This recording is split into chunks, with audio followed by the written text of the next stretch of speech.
Yeah. What was it that made you like? Was there a moment that you had where it was like, oh, this isn't for me? Was it when you went into that Yeah. classroom and they were teaching you 5-year-old stuff, or No, it like was what was it? so basically when I was in my first semester still. It was around like maybe October of my first semester in college.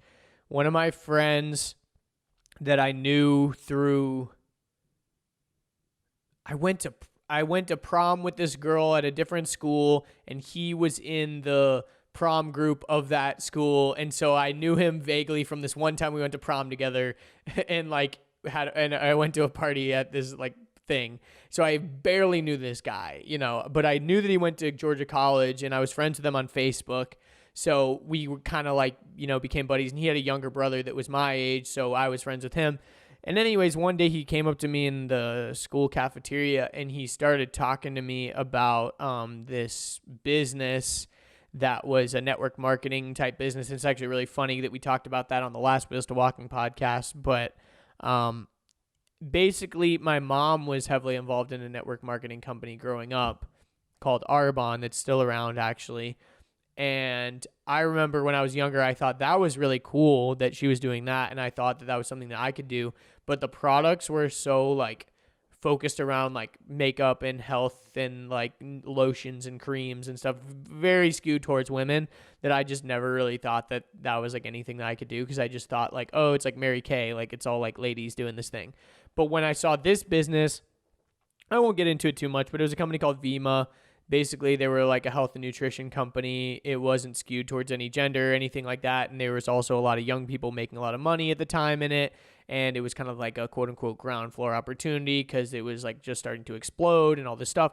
So anyways, I joined the company and I got really, really involved in it. Long story short, I was like even pledging to like be in a fraternity, and like I'm pretty sure one of the reasons why I got dropped from the fraternity was I was like spending too much time working on this business and not enough time hanging out with them. And I even went to the convention in Las Vegas that year. That was crazy. Like I was like 18 years old in Las Vegas with my friends, which is hilarious because you can't do anything in Las Vegas when you're 18. You can't do anything. You can walk around on the street, basically. You can walk around on the strip. That's it. And you can walk around in the casino, but like you can't like do anything really.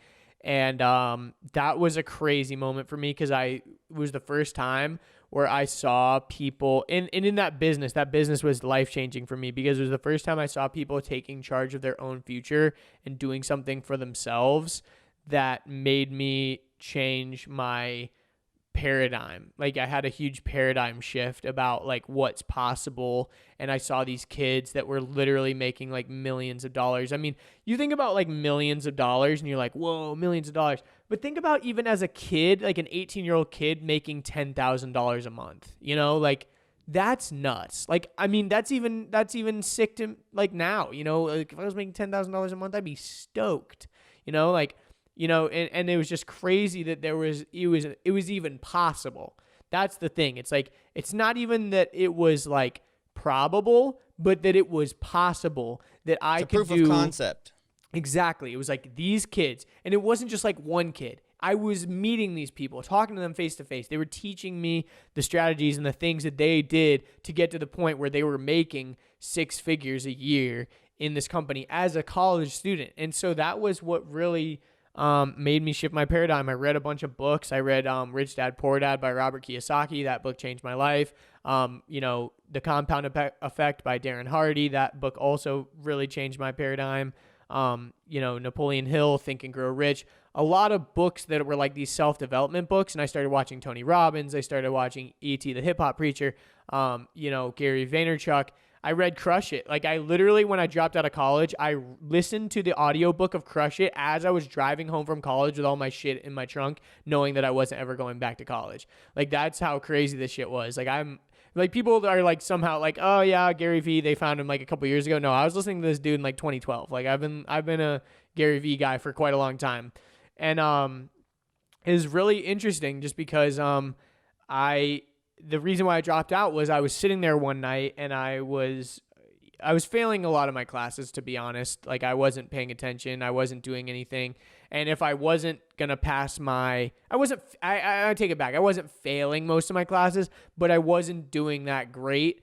And I knew that if I didn't do well in my finals, I was going to do pretty bad in the class. I knew I needed the finals to bring up my grade in a lot of circumstances, and it's pretty rare that that's going to happen anyways. A lot of times the final is going to bring your grades down. But anyways, I was like sitting there and I'm like, I could either study for all these finals and, not get any sleep and have a terrible night, and I'm still going to probably want to drop out, or I could just say, fuck it, and burn the bridges and burn the ships and basically say, I'm going to go to sleep, and in the morning I'm going to wake up and do terrible in these finals, but I know that I'm not going to come back here. And I remember it was like raining that night, and I went outside and I went to this like train depot thing that was like next door, and I was like writing in my journal. Like I literally had this like journal that I was writing in, and I remember writing, and at the time I was like pretty religious, so I was like writing like a prayer kind of too, and I was like writing like, please like give me a sign or something. I want to like, do what's best for me. I feel like college is like the thing that everyone wants me to do, but it's just like at the end I get a diploma. It's just like a freaking coupon for something I don't even want to do at the end of the day. Like I don't want a job. I want to be an entrepreneur. I want to like do my own thing, whatever. So long story short, I decided that night that I was not going to, I wasn't going to do well in my finals. And I had this one class. It was like an Android programming class. Like you had to like make Android apps. And I needed to turn in like all my assignments for the whole year. Like basically you were supposed to kind of, as the semester went on, turn in different projects, but you didn't really have to turn them in until like the last day of the class. And I hadn't done like any of them. Like I had done like 2 out of 10 or something. And I'm such a procrastinator. I was like, I'll just do it at the end. I'll do it at the end. I'll figure it out. I'm smart. I'll be able to program it. I'll copy off someone. I'll do whatever. I don't know. And I didn't do them all. I didn't do them. And I remember it was really humiliating actually, because I had to write like an email to my professor of that class basically saying, because he was like, hey, these are due, right? Like, you're going to fail this class if you don't turn them in, blah, blah, blah. And I kept emailing him like, yeah, I'm going to turn them in. I'm sorry. I have this one, blah, blah, blah, all this stuff. I was bullshitting.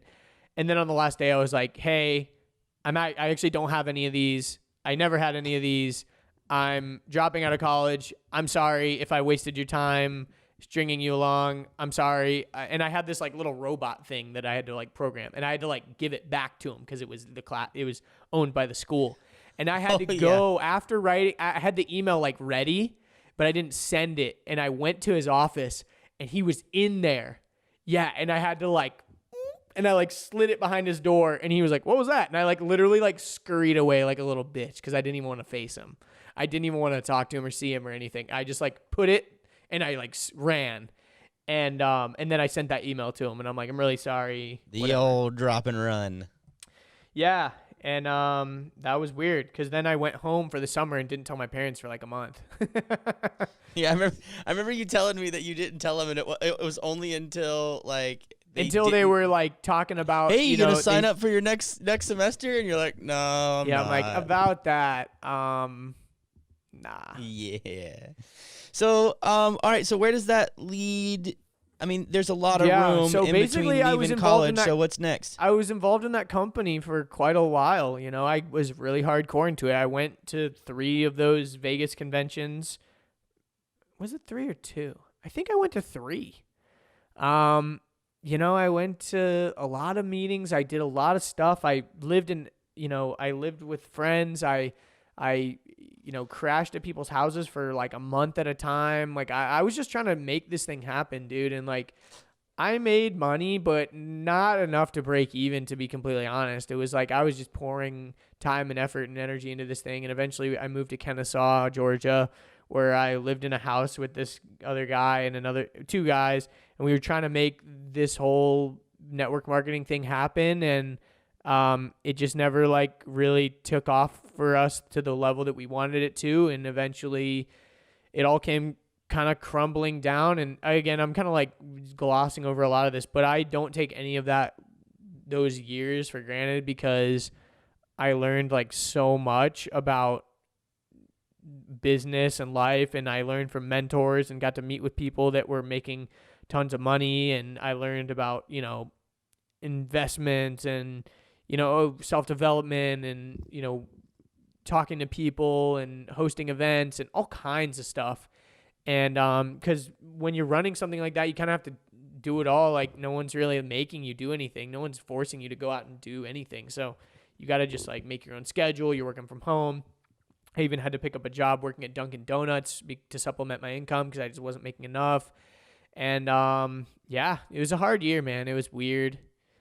But after that, I wanted to do the au pair thing. So I guess we'll kind of talk about that. But I don't know if you had any other questions about the No, we network can marketing transition stuff. to that. I got one question. Like, you say it was a hard year and it was like dark and grim. And I think everyone, when they leave college and they step into the job force and you know, if they're trying something new that's exciting, but they still have to take like, you know, a day job and they don't got a car. Like, I think I remember you telling me one time a story of you like walking to Dunkin Donuts like in the rain, thinking to yourself like, how did I get here? Like, what have I made the right decision? Like, what am I doing with my life? Yeah, dude, that was a hard moment. And it was funny because going into that moment, I kind of knew that it was going to be one of those moments for me.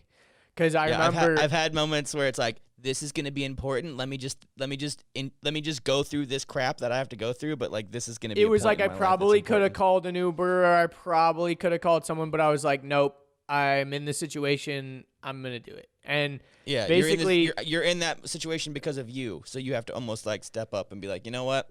Yeah, I'm walking to work in the rain. And basically, yeah, I didn't have a car, so I was walking to Dunkin Donuts, you know, sometimes at 5 a.m. To open the store. It wasn't fun. It wasn't, you know, the only thing that made it redeeming was my coworkers. You know, working at a place like that, if you have fun coworkers, it can be fun. Because you're almost kind of like going through some trauma together, you know, doing a morning rush while, you know, you're a bunch of just stupid 20-year-olds like trying to. It's like working at a restaurant. Like, there's a bond. Like, we all are tortured by. And you're all being tortured by the customers.